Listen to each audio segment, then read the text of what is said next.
आइए अब देखा जाए फॉर्मेशन ऑफ इमेज के बारे में। बेसिक कॉन्सेप्ट है। फॉर्मेशन ऑफ इमेज के लिए इन बेसिक कॉन्सेप्ट को जानना ज़रूरी है, तभी हम आगे चीज़ें सीख पाएंगे। तो हम कंसीडर किए हैं कॉनकेव मिरर। कॉनकेव मिरर में दूसरे डायग्राम में दिखाया गया है कि एक लाइन बनी हुई है जिसको पहले भी बताए हैं, प्रिंसिपल एक्सिस है। दोनों एक दूसरे को जहाँ क्रॉस करते हैं वो पोल हो गया। दूसरे डायग्राम में प्रिंसिपल एक्सिस के जस्ट पैरेलल एक लाइन जो जा रही है उसको हम इंसिडेंट रे कहते हैं, जो किसी भी ऑब्जेक्ट के थ्रू आ सकती है और इससे रिफ्लेक्ट होने के बाद हमेशा फोकस पॉइंट से होकर जाती है। दूसरे डायग्राम में दिखाया गया है अगर कोई रे सेंटर ऑफ कर्वेचर से होकर जाएगी तो मिरर पे पड़ेगी तो हमेशा परपेंडिकुलर रहेगी और जिस डायरेक्शन से आती है उसी डायरेक्शन से वापस लौट जाती है।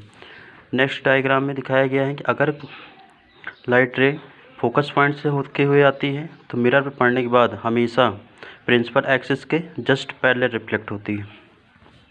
नेक्स्ट डायग्राम में अगर कोई रे पोल पे पड़ती है तो जितना एंगल बनाएगा प्रिंसिपल एक्सिस के साथ में उतना ही डायग्राम में दिखाया गया है, उतना ही सेम एंगल को बनाते हुए रिफ्लेक्ट भी होगा। कहने का मतलब कि इंसिडेंट एंगल और रिफ्लेक्टेड एंगल हमेशा इक्वल ही होना चाहिए।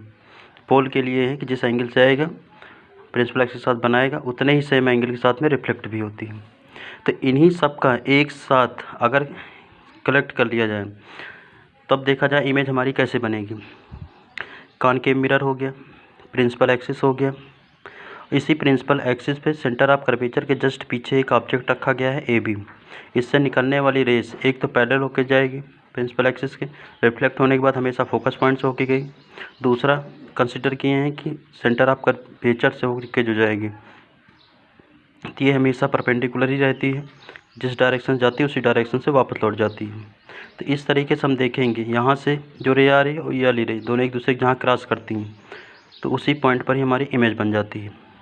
अब देखा जाए यहाँ पर जो ऑब्जेक्ट हमारा ए बी है, इमेज हमारा क्या है ए डैश बी डैश, दोनों को हम कंपेयर करते हैं और बताते हैं किस टाइप का हमारा इमेज बना हुआ है। तो अगर यहाँ से डायग्राम के थ्रू देखा जाए तो हमारा जो ऑब्जेक्ट है ऊपर की ओर है और जो इमेज बना है नीचे की ओर, कहने का मतलब कि इन्वर्टेड है इमेज है।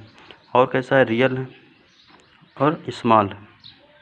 ये हो गया basic concept of image formation. Thank you class.